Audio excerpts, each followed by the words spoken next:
Energy conservation के जो rules है वो मैं बताकर एक्चुअल में छोड़ दूंगा, ठीक, कि किस तरह से एक्चुअल में अप्लाई किया जाता है। पर अगर तुम्हारा नेचुरल इंक्लिनेशन उस तरफ अगर हुआ तो टारगेट में, क्योंकि उसी तरह से लिखा है एनर्जी कंजर्व कर करके, लेकिन वो चीज नेचुरल नहीं है एक्चुअल में। वर्क एनर्जी थ्योरम में कैसा रहता है कि भाई फोर्स अगर मान लेते हैं, अगर डिस्प्लेसमेंट के अलोंग अगर वर्क कर रही है, फोर्स का डायग्राम दिखता है ना मेरे को, तो फोर्स अगर मान लेते हैं डिस्प्लेसमेंट के अलोंग अगर वर्क कर रही है, तो मेरे को पता रहता है कि बैंक बैलेंस में मेरे पैसे जा रहे हैं, मुझे पता रहता है कि इसकी एनर्जी बढ़ रही है। एनर्जी कंजर्वेशन कैसा बहुत ही अननेचुरल सा लगता है मेरे को, कि एक रेफरेंस लेवल सेट करो, उसके बाद फिर वो initial potential energy, initial kinetic energy, final potential energy, final kinetic energy, ऐसा। तो बीच के दौरान की जो प्रोसेस है उसकी मेरे को फील नहीं आती है असल में। वर्क एनर्जी थ्योरम में बराबर फील आती है। जैसे उसमें मुझे पता रहता है कि एक व्यक्ति जा रहा है, मेरे बैंक अकाउंट से पैसे निकाल रहा है, इसकी वजह से मेरा पैसा कैसा, फाइनल जो बैंक बैलेंस है वो कम हो रहा है। या फिर एक व्यक्ति जा रहा है, और ऐसे ही होता है अक्सर, एक व्यक्ति जाता है और वो पैसे डिपॉजिट करके आ रहा है, तो मेरा बैंक बैलेंस बढ़ रहा है, ठीक है क्या? तो ये चीज कैसा है, मेरे को एकदम सामने विजुअली होती हुई दिखाई देती है। तो वर्क एनर्जी थ्योरम लगाते हुए मैं कुछ ऐसा अननेचुरल नहीं कर रहा होता हूँ, मुझे ऐसी फीलिंग नहीं आती कि मैं कुछ अलग कोई काम कर रहा हूँ। जैसे साइमल्टेनियस इक्वेशन सॉल्व करते वक्त, जैसे भाई मुझे ऐसा नेचुरल है ना, तो एक्स और वाई में दो इक्वेशंस पता है, दो वेरिएबल दो इक्वेशन धाए से निकालो सॉल्व करके, तो कुछ अननेचुरल नहीं लगता है। वो एनर्जी कंजर्वेशन लगाते हुए मुझे एक्चुअली थोड़ा अननेचुरल सी चीज लगती है वो। एनीवेज, तो मैं भी ये कह रहा हूँ, जब तुम्हारे पास वर्क निकालने का, जब तुम्हारे पास काम आएगा, तो क्यों आ रहा है, कैसे, क्या है, उस चीज को देख लेंगे एक बार, ठीक है क्या? अगर है देखा जाए तो वो काइनेमेटिक्स की ही इक्वेशन है और कुछ नहीं है। जो वर्क एनर्जी थ्योरम है वो आता कहां से बेसिकली, वो है दरअसल तुम्हारा काइनेमेटिक्स की इक्वेशन है। जैसे अगर तुम देखो, एक बॉडी अगर मानते हैं स्ट्रेट लाइन मोशन अगर कर रही है ना, मास m की, उसका सामने की तरफ एक्सेलरेशन a है। a का मतलब क्या होता है, dv बाय dt। इस चीज को मैं कैसे लिख सकता हूँ, dv बाय dx, है ना, टाइम्स dx बाय dt, ऐसा लिखा जा सकता है इसको, y चेन रूल। तो dx बाय dt एक्चुअल में क्या होता है, v dv बाय dx होता है। समझ रहे हो बात, ठीक है? तो मुझे पता है कि by Newton second law force किसके बराबर होता है, मास टाइम्स एक्सेलरेशन के बराबर होता है। तो मैं क्या कर सकता हूं, देखो यहाँ पर वर्क एक्चुअल में अगर मुझे निकालना हो तो मैं कैसे निकालूंगा एक फोर्स का, एफ डी एस। भाई मान लेते हैं ऐसा करते हुए वो ds आगे गया है, ऐसा, ठीक है, छोटा सा एक डिस्प्लेसमेंट वो आगे गया, dx लिख लेते हैं उसको, ds नहीं आता, x लिया ना, छोटा सा डिस्प्लेसमेंट आगे गया है, ऐसा, ठीक है। तो f dx लिख लो ऐसा, w यही है ना, f dx। इस चीज को अगर तुम देखो, f को कैसे लिख लोगे, मास टाइम्स एक्सेलरेशन, ऐसा, टाइम्स dx। अब एक्सेलरेशन क्या है, देखो तुम्हारे पास, मास को बाहर निकालो क्योंकि वो तो कांस्टेंट है। एक्सेलरेशन कैसा है, v dv by dx times dx। अब इस चीज को कैसे लिख सकते हो तुम, ये ऐसा हो जाएगा, m v dv। अब v dv का इंटीग्रल हम सबको पता है, इनिशियल स्पीड से फाइनल स्पीड, अगर v dv का अगर तुम इंटीग्रल करोगे तो क्या चीज आएगी, m v square by 2 initial limit u final limit v।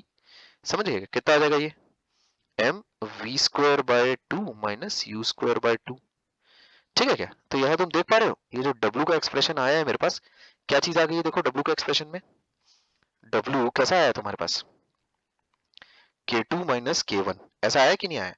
इसको तुम ऐसा लिख सकते हो, k अगर मैं ऐसा डिफाइन करूं, हाफ मास टाइम्स स्पीड का स्क्वायर, है नहीं? अगर ऐसा मैं अगर k को अगर डिफाइन कर रहा हूं तो क्या लिखा हुआ देखो, k2 minus k1 final kinetic minus initial kinetic.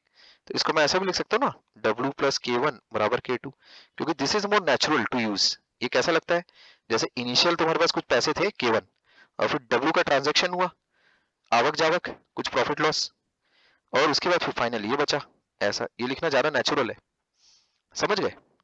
ठीक है, तो this is work energy theorem, this is work energy theorem. ये मेरे को ज्यादा नेचुरल लगता है इस्तेमाल करने में। जैसे अगर फोर्स है, एक्सेलरेशन इस तरफ हो रहा है, तो ये फोर्स जो है इसी तरफ वर्क भी कर रही, इसी तरफ फोर्स भी लग रही है, समझ गए, इसी तरफ फोर्स भी लग रही है। तो ये मेरे को एकदम नेचुरल दिखता है कि ये जो फोर्स है, इसने एक्चुअल में एनर्जी, इसने एक्चुअल में जो ब्लॉक है उसके बैंक बैलेंस में पैसे डाले हैं, मेरे को तो साफ दिखाई देता एकदम, है ना? अब अब मैं तुमको बताता हूँ एनर्जी कंजर्वेशन किस बला का नाम है। यहाँ देखो ध्यान से, व्हाट इज एनर्जी कंजर्वेशन, यहाँ देखो ध्यान से।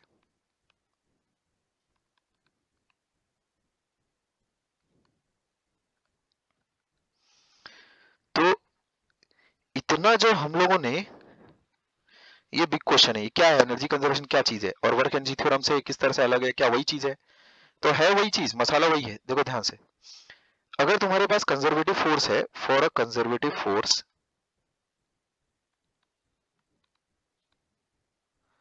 फॉर अ कंजर्वेटिव फोर्स, क्या तुम ऐसा लिख सकते हो W equals to initial position पे, है ना, इनिशियल पोजीशन पे U की वैल्यू माइनस फाइनल पोजीशन पे U की वैल्यू, ऐसा लिखा जा सकता है? This is the very definition of U।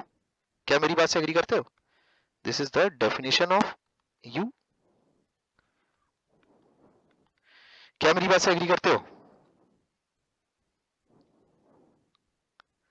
अरे यही तो डेफिनेशन है पगले गधेड़ो, यही तो डेफिनेशन है। नहीं, क्या मेरी आवाज आ रही है क्या, कि मैं ऐसे ही बड़बड़ा रहा हूं?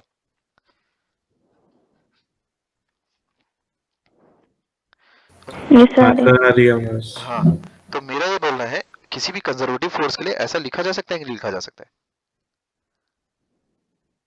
लिख सकते हैं। लिख सकते हैं। तो इसको फिर ऐसा बोल देता हूँ, work done by conservative force U1 minus U2। जो मेरा मैजिकल फंक्शन है वो सिर्फ और सिर्फ कब काम करता है?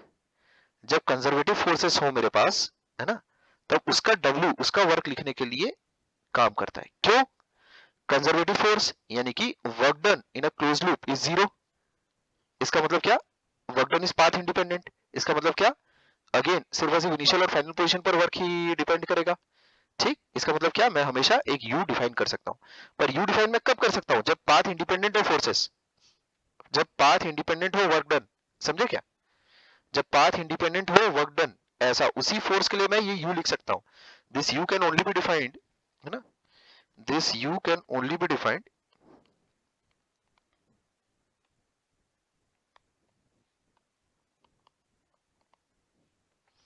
for forces whose work is path independent।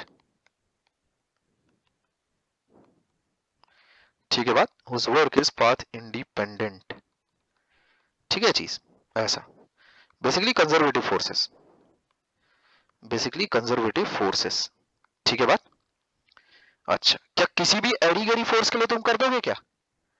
अब जैसे अगर फ्रिक्शन है, फ्रिक्शन का वर्क देखो निकाल कर, फ्रिक्शन का वर्क निकाल कर देखो अलोंग अ क्लोज्ड पाथ, क्या जीरो आएगा? नहीं आएगा, नहीं आएगा। तो उसके लिए क्या है, ये पोटेंशियल एनर्जी का फंक्शन, इसको बोलते हैं potential energy function. This you is what, this is potential energy function. ठीक है क्या? तो उसके लिए क्या ऐसा यू वाला फंक्शन मैं डिफाइन कर सकता हूँ क्या? नहीं कर सकता हूँ। ठीक, कैसे बोल रहा हूं मैं कि भाई वर्क डन बाय फ्रिक्शन, वो चीज अलोंग क्लोज पास जीरो आती है। इस चीज को देख लो यहाँ पर बस एक बार छोटी सी देर में, है ना, ये ऐसा जैसे अगर एक ब्लॉक मान लेते घिसटता हुआ यहाँ से यहाँ तक गया, एस दूरी तक, ठीक है क्या, ऐसा, तो फोर्स ऑफ फ्रिक्शन उसको पीछे की तरफ लग रही होगी, काइनेटिक फ्रिक्शन की फोर्स उसको पीछे की तरफ लग रही होगी। तो work done by friction forward direction में कितना होगा? ए से बी जब तुम जाओगे तो कितना होगा? माइनस एफ के टाइम्स एस। अब मान लेते हैं वो यहां से यहां घसीट कर अगर तुम उसको वापस अगर लेकर आ रहे हो, है ना, अभी घसीट कर वो मान लेते इस तरफ से इस तरफ वापस आ रहा है, ये बी है ना, बी से ए मान लेते हैं वापस घसीट कर तुम उसको ला रहे हो, अरे ये बी, बी से ए वापस उसको घसीट कर ला रहे हो, तो इस बार फोर्स ऑफ फ्रिक्शन कैसी लगेगी? अगेन पीछे की तरफ। Force of friction always opposite the relative motion. ठीक है, तो यहाँ पर वर्क डन बाय फ्रिक्शन कितना हो जाएगा तुम्हारे पास? Again work done by friction कितना हो जाएगा? Minus F K S, minus F K S. तो वर्क डन बाय फ्रिक्शन है ना फ्रॉम ए टू बी, और work done by friction from B to A, close loop है कि नहीं है? क्या जीरो आ रहा है क्या समेशन? डब्ल्यू टोटल कितना आ रहा है तुम्हारे पास? Minus two F K S, not equal to zero. ठीक है, इस तरह की फोर्सेस को हम लोग क्या बोलते हैं? Non conservative forces. ठीक है क्या? कंसिडर फ्रिक्शन, है ना, ऐसा। तो देयरफॉर, है ना, since W close loop is not equal to zero, is not equal to 0 for friction forces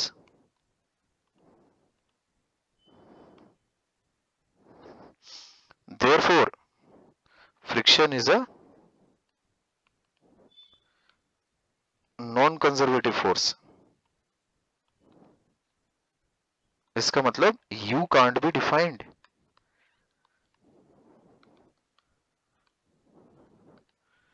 U can't be defined for such a force. ठीक है बात, ध्यान रखना। ऐसा नहीं किसी के लिए भी लिख दोगे U1 माइनस U2 W, वो कंजर्वेटिव फोर्स होनी चाहिए। क्या ग्रेविटी कंजर्वेटिव फोर्स है? हाँ, gravity is a conservative force. ठीक है, ध्यान रखना, gravity is a conservative force. ठीक है बात। अच्छा, मैंने ये बात कही थी कि कांस्टेंट फोर्सेस के लिए हमेशा तुम ऐसा बोल सकते हो कि वो कंजर्वेटिव रहेगी, बट क्या फ्रिक्शन हमेशा कांस्टेंट है क्या? नहीं।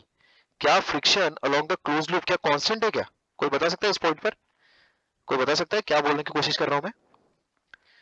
वो बोलेगा ना सर मैंने तो पढ़ा था फ्रिक्शन फोर्स की वैल्यू कितनी रहती है, अभी इस केस में कितनी लग रही होगी फ्रिक्शन फोर्स? इतनी। एफ के अगर कोई बोलता है इतनी होगी म्यू टाइम्स एन, यानी म्यू एम जी, वो बात एकदम सही बोल रहा है सर। इसमें म्यू कांस्टेंट है, एम कांस्टेंट है, जी कांस्टेंट है, तो सर आपने तो कहा था कि अगर ये कांस्टेंट फोर्स रहती है तो वो हमेशा कंजर्वेटिव होती है।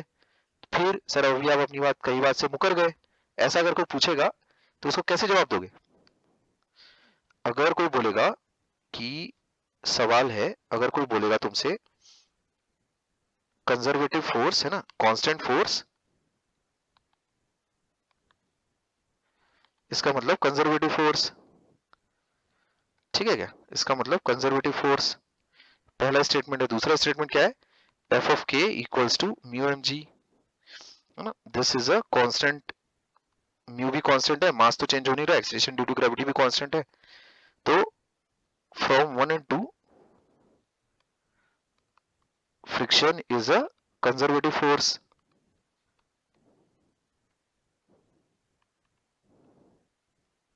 ऐसा ठीक है क्या? व्हाट इज इनकरेक्ट ये बताना है, या फिर इसको एक पॉपुलर वर्ड है, इसमें क्या फैलेसी है?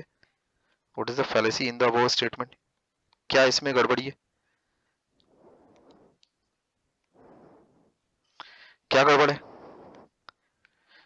ये दोनों स्टेटमेंट्स को मिलाकर एक इंसान बोल रहा है सर आपने बोला था कांस्टेंट फोर्स मतलब कंजर्वेटिव फोर्स, और F K force of kinetic friction आती है mu M G, mu N K बराबर म्यू एम जी, कांस्टेंट है ना आरएचएस, तो फिर फ्रिक्शन इज कंजर्वेटिव फोर्स, ऐसा होना चाहिए।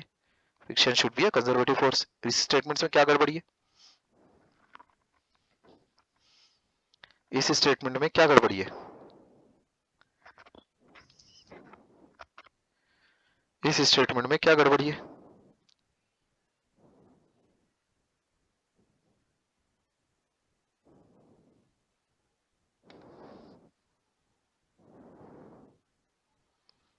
अरे क्या गड़बड़ है इस स्टेटमेंट में?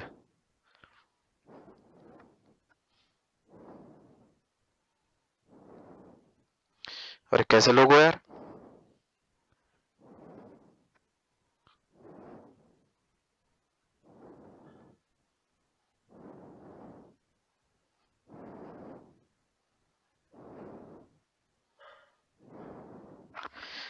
अरे कुछ पूछ रहा हूँ, क्या मेरी आवाज आ रही है क्या?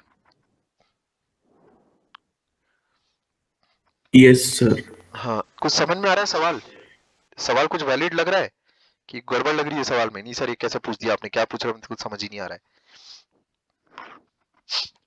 सर सवाल समझिए, आंसर सोच रहा।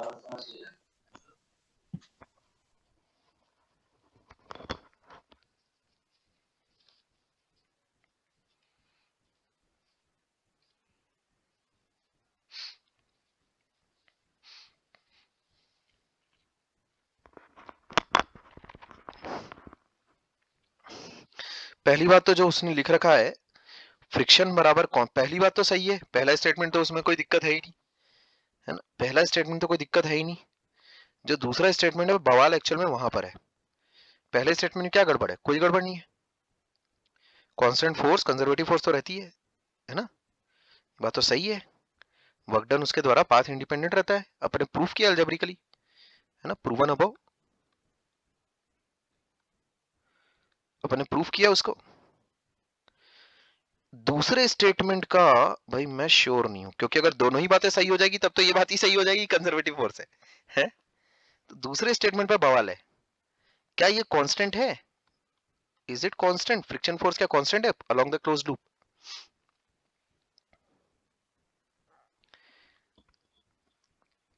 अबे फोर्स एक वेक्टर है, दो चीजें होती है उसके पास। खाली मैग्नीट्यूड लिख के एक इंसान तुमको चौमू बना रहा है। डायरेक्शन बोलो, डायरेक्शन, फ्रिक्शन अपनी डायरेक्शन चेंज कर रही है। जब वापस आ रहे हो तो फ्रिक्शन क्या फॉरवर्ड ही लग रही है क्या? अरे समझ में आ रही क्या बात? खाली हाँ सर। मैग्नीट्यूड लिखा है वहां पर फ्रिक्शन का। फ्रिक्शन की अगर डायरेक्शन चेंज अगर नहीं होती तो आगे रहता सही में जीरो, नहीं आ रहता म्यू एम जी एस और फिर minus mu M G S, दोनों को जैसे ऐड करते जीरो हो गया रहता। तो डायरेक्शन चेंज हो जा रही है ना जब वापस आ रहा है तब। फ्रिक्शन क्या फॉरवर्ड ही लग रहा है क्या? आते वक्त फॉरवर्ड लग रहा है ना? यहाँ देखो, आते वक्त फॉरवर्ड लग रहा है और फिर इधर जाते वक्त तो बैकवर्ड लग रहा था। Friction is changing its direction, ठीक है? फ्रिक्शन अपनी डायरेक्शन चेंज कर रहा है, तो उसमें डायरेक्शन अगर चेंज हो रही है तो फोर्स वाले कांस्टेंट कहां से रहेगी फिर?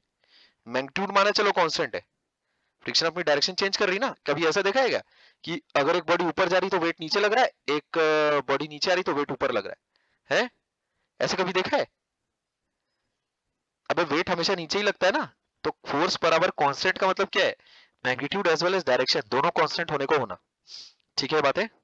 दोनों कांस्टेंट होने को होना। क्या इन बातों से कंफर्टेबल हो अभी? हाँ सर। तो यहाँ देखो, W कंजर्वेटिव तुम एक्चुअल में ये लिख सकते हो, work done by conservative force तुम ये लिख सकते हो, work done by conservative force तुम ये लिख सकते हो हमेशा। अब मेरा ये बोलना है बाय वर्क एनर्जी थ्योरम, देखो मैं क्या कर सकता हूँ, ध्यान से देखो। बाय वर्क एनर्जी थ्योरम मैं क्या कर सकता हूँ? W सारी फोर्सेस का वर्क डन लिखो, कंजर्वेटिव है ना, प्लस W नॉन कंजर्वेटिव जितनी भी है सारी, सब किसके बराबर रहेंगी? K2 माइनस K1 के बराबर रहेगा कि नहीं रहेगा? ऐसे लिखते ना अपन वर्क एनर्जी थ्योरम।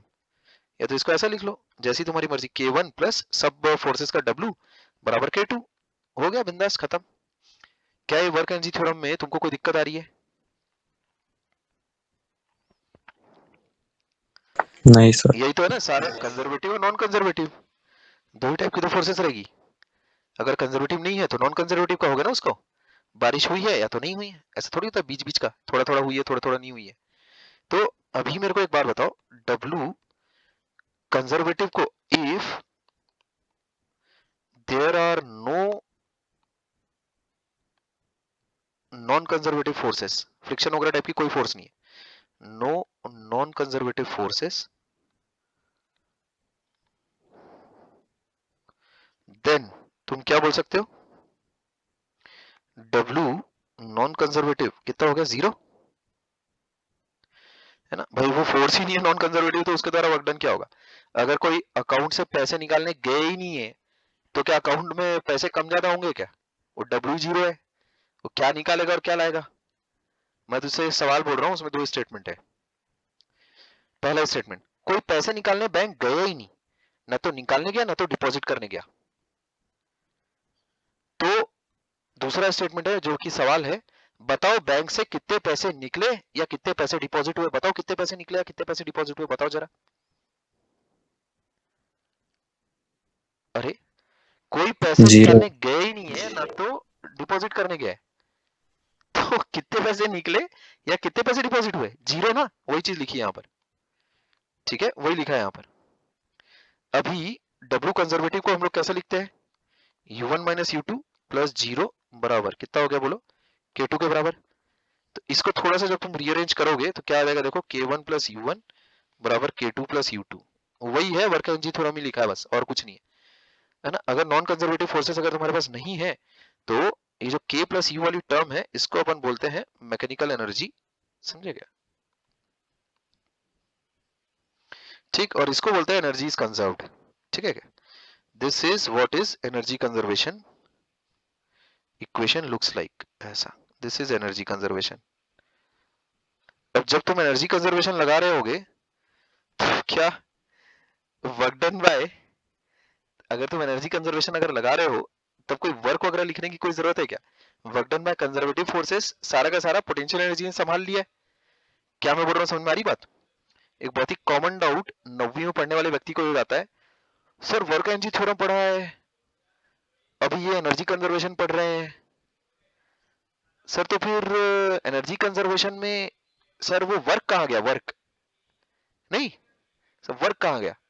अबे वर्क कहीं नहीं गया है ना, वो जो कंजर्वेटिव फोर्सेस का जो वर्क है उसी को अपन ने ऐसा लिख दिया है, बस और कुछ नहीं है। तो अभी कोई वर्क वाला कोई टर्म ही नहीं है, समझे? This is energy conservation. ठीक, ऐसा क्लियर है बातें? अगर in presence of dissipative forces, in presence of, तुम क्या लिख सकते हो, in presence of dissipative forces, है ना, तुम क्या लिख सकते हो? नॉन कंजर्वेटिव फोर्सेस, है ना, वो dissipative forces, non conservative forces.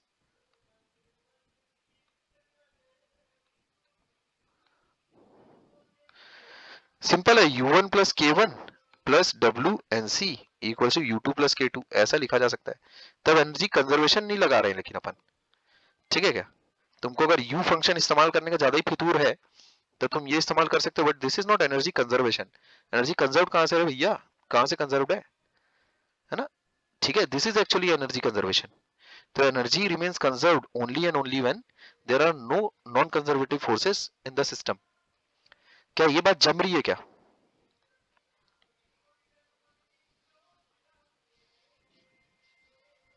हाँ सर, समझ गया। ठीक है। अब अगर कोई मुझसे पूछेगा सर ये सब तो ठीक है, पर अब वो जो जादुई फंक्शन है यू फंक्शन, अब वो अगर कोई अननोन फोर्स आ गई तो उसके लिए कैसे निकालूंगा? है, आपने ग्रेविटी के लिए तो बता दिया, वो भी ये तो बताया नहीं आपने कि कैसे आपने लिखा यू को। आपने ये भी बता दिया वो स्प्रिंग फोर्स के लिए कैसे लिखना है, हाफ के एक्स स्क्वायर, पर आपने ये तो बताया नहीं है कि अगर कोई अननोन फोर्स आ गई उसके लिए यू वाला फंक्शन कैसे लिखेंगे। तो यू वाला फंक्शन बेसिक डेफिनेशन है ना, क्रिएटिंग यू फंक्शन बहुत ही आसान है वो, क्रिएटिंग द मैजिकल फंक्शन, समझेगा? कैसे क्रिएट करोगे तुम? भाई मुझे पता है work done by conservative forces कितना रहता है तुम्हारे पास, U1 माइनस U2 रहता है। तो इसका मतलब मैं इसको ऐसा लिख सकता हूँ ना, F, है ना, F dr, dr is the displacement, ठीक है क्या? F dr, F dot dr कहां से कहां तक, 1 से 2, ये हो गया मेरा U1 माइनस U2। इसको सॉल्व करो, अपने आप U फंक्शन तुमको दिखाई दे जाएगा, अपने आप दिखाई दे जाएगा। देखो फॉर एग्जांपल इसको जैसे ही तुम सॉल्व करोगे तो तुमको वाया ऑब्जर्वेशन एक्चुअल में निकालना पड़ेगा कि यू फंक्शन क्या है। जैसे देखो यहाँ पर मान लेते हैं फोर्स ऑफ ग्रेविटी है, तो ग्रेविटी जैसे तुम्हारी ऐसी है और तुम dr उसको ऊपर लेकर अगर गए तब क्या होगा,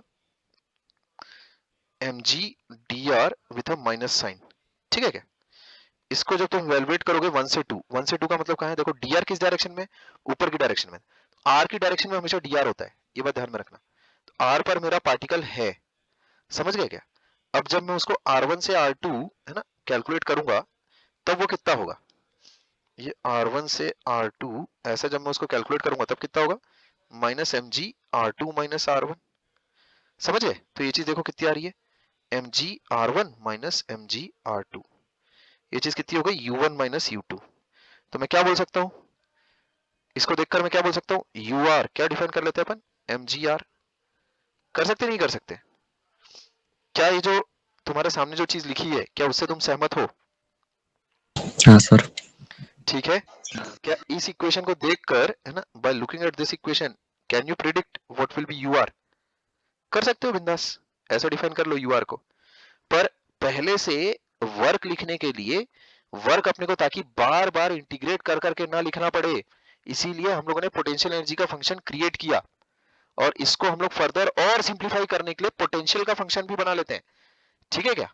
वो तुम ऑलरेडी इलेक्ट्रोस्टैटिक्स में पढ़ चुके हो।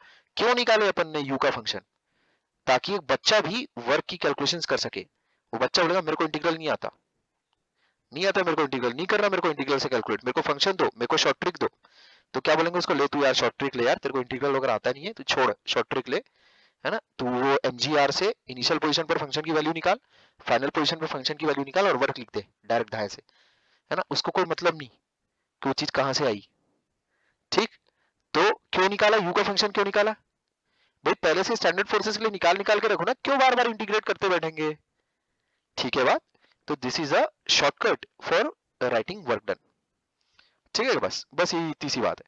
और जैसे अगर मैं तुमसे कहूं कोई वेरिएबल फोर्स है, मान लेते हैं एक वेरिएबल फोर्स है F इक्वल्स टू माइनस के एक्स, ये एक वेरिएबल फोर्स है, ये लग रही सिस्टम पर, तो कैसे करोगे इसको, मान लेते हैं वो तुम x दूरी पर अगर उसको dx अगर आगे लेकर जाते हो, तो ये फोर्स कितनी लग रही है, देखो पीछे के डायरेक्शन में लग रही है, माइनस के एक्स का मतलब क्या है, फोर्स किस डायरेक्शन में लग रही है, पीछे की तरफ, पीछे की तरफ फोर्स लग रही है x दूरी पर कितनी फोर्स लग रही है, पीछे की तरफ। ध्यान से देखो, सेंस ऑफ इंटीग्रेशन है ना, ये कोई किताब नहीं सिखा सकती तुम्हें किस तरह से इंटीग्रेट किया जाता है, बड़े ध्यान से ऑब्जर्व करो मैं किस तरह से वर्क कैलकुलेट कर रहा हूँ।